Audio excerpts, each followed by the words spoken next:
Uma decisão do Tribunal de Contas da União jogou um balde de água fria na base governista e acabou esvaziando as investigações da Polícia Federal e do Judiciário contra Jair Bolsonaro e seus aliados. A Corte determinou que presentes recebidos por presidentes e vice-presidentes não fazem parte do patrimônio público. Consequentemente, ex-presidentes poderão manter os presentes recebidos durante suas gestões, abrangendo também as joias sauditas recebidas por Jair Bolsonaro. O TCU determinou que, até que uma lei específica não regulamente o tema, não há fundamentação jurídica para classificar tais itens como bens públicos. Pelas redes sociais, Bolsonaro destacou o entendimento do Tribunal de Contas, que acaba esvaziando as investigações contra ele, que atualmente aguardam um parecer da Procuradoria-Geral da República. Inclusive, essa tese do TCU foi defendida por diversas vezes pelos nossos comentaristas. Né, delegado Palumbo? Se não há um regramento que trata da questão que envolve os presentes recebidos por presidentes e vice-presidentes, não dá para afirmar que determinado procedimento ou atitude tomada enquanto estava no cargo é legal ou ilegal. Para além da questão de moralidade, que o Beraldo sempre discorre e analisa bem aqui nas nossas discussões. O que achou da manifestação do TCU, delegado Palumbo? Eu acho que é corretíssimo. O que não está na lei, teoricamente, é permitido. Pode ser imoral, mas não é ilegal. Para ser tipificado como crime algum ato, tem que estar expresso em lei, ou no Código Penal, ou numa lei extravagante, mas tem que estar lá, expresso em lei. Presidente da República não pode levar presentes embora sob pena de. Não tem nada disso. Então não há absolutamente nada de ilegal. Nem o Jair Bolsonaro cometeu uma ilegalidade, tampouco o presidente atual cometeu alguma irregularidade no passado, quando ele mesmo falou que saiu com alguns containers de presentes. Não há nada de errado. Aliás, o Procurador-Geral da República, o Ministério Público, deveria se atentar a isso. Nós temos que nos atentar à legislação. Um promotor não pode ir além da legislação, não pode criar da sua própria cabeça, o judiciário a mesma coisa. O que não está na lei, teoricamente, é permitido. Ou seja, nem Bolsonaro nem Lula fizeram absolutamente nada de errado ao receber presente. Pode até ser imoral, mas ilegal não é. Pois é, inclusive, eu acho que o que ajuda também nesse parecer, nessa manifestação do Tribunal de Contas, é que teve uma apreciação, um julgamento no ano passado, na metade do ano passado, e o Tribunal de Contas decidiu que o atual presidente da República poderia ficar com um relógio de uma marca francesa, inclusive um relógio de uma marca de luxo, que ele recebeu no primeiro mandato. Então teve uma apreciação, uma discussão em relação à questão do relógio que o atual presidente ganhou no seu primeiro mandato. E aí muitos entendiam que aquela manifestação do Tribunal de Contas ajudaria Jair Bolsonaro no que tange esse processo, essas discussões sobre as joias sauditas. Eu só estou trazendo essa informação adicional que eu vou receber também as pessoas que nos acompanham pelas emissoras de rádio espalhadas por todo o Brasil, sempre agradecendo muito a audiência. Agora sim, todos em rede aqui na programação da Jovem Pan News, programas Pingos nos Is, a notícia em destaque que os nossos comentaristas analisam: Tribunal de Contas da União acaba esvaziando a investigação contra Jair Bolsonaro e seus aliados em relação às joias sauditas. Segundo o órgão, os presentes recebidos por presidentes e vice-presidentes não são da União, são personalíssimos. Você, Cristiano Beraldo, inclusive tem um entendimento parecido com o TCU lá atrás. Você se manifestou nesse sentido, né, Beraldo? Mas também fez uma ponderação importante sobre a moralidade, né? A maneira como o gestor público deve se relacionar com esses presentes, né? Canhato, eu acho que qualquer presente recebido por um homem ou uma mulher pública, em razão do cargo que ocupa, deve fazer parte do patrimônio da União.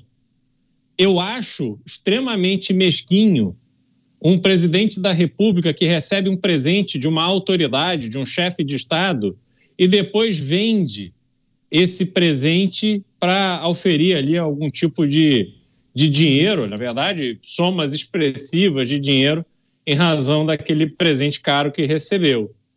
Mas, no fundo, o que eu acho não tem absolutamente nenhuma importância no caso concreto, porque o que tem que prevalecer é a lei brasileira. A lei brasileira, ela tem que valer acima de opiniões, acima de paixões, acima de ideologia. Se a lei brasileira, isso era claro desde o início, não prevê nenhum tipo de sanção ou algum tipo de impedimento a chefes de Estado que fiquem com os seus presentes recebidos durante o exercício do mandato e façam dos seus presentes o que bem entenderem, não há absolutamente nenhum crime no que aconteceu. O ponto é que, ao invés de se discutir a alteração ou a criação da lei para estabelecer algum tipo de tratamento adequado, razoável, que o Congresso entenda que deva ser em relação a esses presentes, até distinguindo, porque uma coisa é um presidente que recebe lá uma camiseta, um livro, uma coisa de um apoiador, de um fã. Outra coisa é ele receber um presente caro de um empresário, um presente caro de um chefe de Estado. Outra coisa é, inclusive, receber presente de empresários que têm negócio com o governo ou de chefes de Estado que têm interesse em fazer negócio com o governo. Isso são casos distintos que têm que ser tratados por uma legislação específica. O que o TCU estabeleceu agora? Não há essa legislação. Então não adianta ficar caçando as bruxas. Fica a questão da moralidade, mas a ilegalidade fica claro com essa decisão que a ilegalidade não existe. Pois é, o Dávila também, por diversas ocasiões, fez esses apontamentos, né, sobre a ausência de regra, a ausência de uma lei que trata das questões que envolvem os presentes recebidos por presidentes e vice-presidentes. Concorda, então, com a manifestação do TCU? É preciso estabelecer diretrizes sobre esses presentes, Dávila? Com certeza, Caniato, mas primeiro eu concordo com meus dois colegas. Não existe ilegalidade quando não tem uma lei regrando o jogo. Então não tem nenhuma ilegalidade. O que tem é imoralidade. É o que você faz com aquele presente, de que forma você transforma isso em dinheiro. Então são duas coisas distintas. Agora, eu sempre defendi que nós precisamos aprovar uma lei com essa história dos presentes presidenciais. E qual deveria ser a lei? A lei é colocar um limite de $1.000 nos presentes. Por quê? Porque $1.000 é o teto da isenção quando você compra coisa no exterior, não é? Então é isso. O presente pode até $1.000. Sabe quanto é o valor de um presente do presidente que pode ser dado por um presidente dos Estados Unidos, Caniato? $500.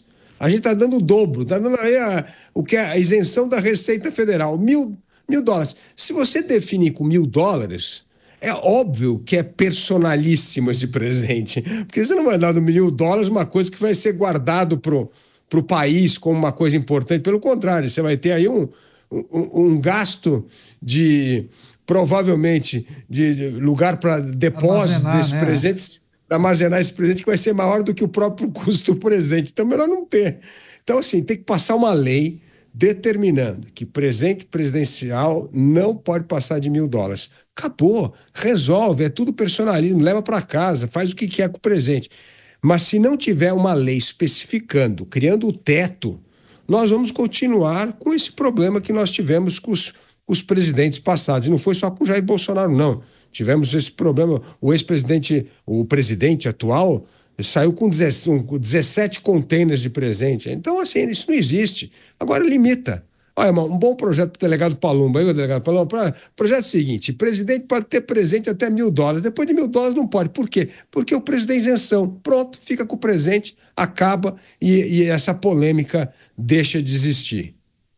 Agora, delegado Palumbo, esse episódio que envolve a questão das joias sauditas, você acha que acaba reforçando a tese de perseguição a Jair Bolsonaro? Porque, como bem disse o Dávila, como bem lembrou o Dávila, isso é algo que nós vimos com vários ex-presidentes, né? Quando estavam deixando Brasília, enfim, acabavam levando isso de caminhão, né?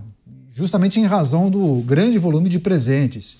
E coisas de pequeno valor, uma camiseta, um livro, mas também quadros, obras de arte, esculturas, enfim, itens muito variados. Mas você acha que esse episódio deixa claro que talvez tenha havido uma perseguição a Jair Bolsonaro, um tratamento diferente, uma relativização?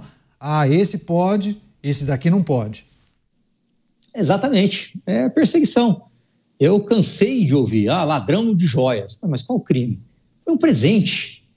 Um presente não é roubo, não é furto, não é apropriação indébita, não é crime, não está na lei. Agora, eles se esquecem que o presidente que eles apoiam também saiu com containers de presente, que também não é absolutamente nada. Não é crime de roubo, não é crime de furto, não é apropriação indébita, não é nada. Pelo simples fato de não estar tipificado na lei, ou seja, não está escrito como uma conduta criminosa ou ilegal. Repito o que todos os colegas falaram. Pode ser imoral, deveria ter dado para doação, mas não é ilegal. E tem uma grande diferença entre ilegalidade e imoralidade. Se não está na lei, não pode ser tipificado como crime. E eu ouvi aí, durante boa parte deste mandato, várias pessoas aí da esquerda falando que tinha roubado, que tinha se apropriado. Olha, pera um pouquinho, é só a gente ter um bom senso. Se o presidente que eu apoio fez a mesma coisa e não é considerado absolutamente nada, por que que o outro, com viés político e ideológico, só porque é diferente do meu, eu vou colocar ele como um apropriador, ou uma pessoa que receptou, ou pessoa que roubou? Não, isso não pode. Isso é, no mínimo, uma falta de bom senso. Pois é, e tinha uma teoria, inclusive, que indicava que o esquema de venda das joias sauditas estaria conectado à suposta tentativa de golpe, a ida aos Estados Unidos, o dinheiro da venda dos relógios ou das joias iria bancar a estadia de Jair Bolsonaro no exterior. Nossa, fizeram uma teoria conectando todos os assuntos. Só o da baleia que não. Mas, Beraldo, olhando para esses episódios, os inquéritos que envolvem Jair Bolsonaro, tem a questão da falsificação, a adulteração da caderneta de vacinação. Essa manifestação do TCU sobre o episódio das joias sauditas. E, claro, talvez o caso mais robusto, né? A suposta tentativa de golpe de Estado, denúncia feita pela Procuradoria-Geral da República e, na semana que vem, julgamento agendado em 3 dias no Supremo para saber se o Supremo transforma os denunciados em réus ou não. Você acha que esse episódio que será tratado, julgado pelo Supremo, é o mais sensível a Jair Bolsonaro? Esse das joias, justamente em razão dessa manifestação do TCU, muito pouco provável que isso avance. E também a questão da adulteração da caderneta de vacinação, também não sabemos exatamente quais serão os próximos episódios, mas muito se entende, algo menor, talvez alguma coisa que até possa ser arquivada a depender do entendimento da Justiça. O caso da suposta tentativa de golpe de Estado, a mais preocupante para Jair Bolsonaro e aliados, Beraldo? Me parece que sim, Canhoto. Aliás, sobre essa questão das joias, eu fiquei até com uma dúvida se aquela joia que o ex-ministro de Minas e Energia levou e foi apreendido pela Receita Federal na chegada ao Brasil e que depois o tenente-coronel Cid foi tentar liberar e não conseguiu, essa joia ela já foi liberada ou ela continua em poder da Receita Federal? Agora, com essa decisão, ela será entregue pela Receita Federal a Jair Bolsonaro ou a Michele Bolsonaro ou vai ficar por isso mesmo? Porque essas coisas que vão acontecendo, elas precisam ser esclarecidas. E mostram também que essa iniciativa desse presidente que vendeu a joia, depois, quando sentiu que o assunto ia dar problema, saiu correndo para tentar comprar as joias de novo.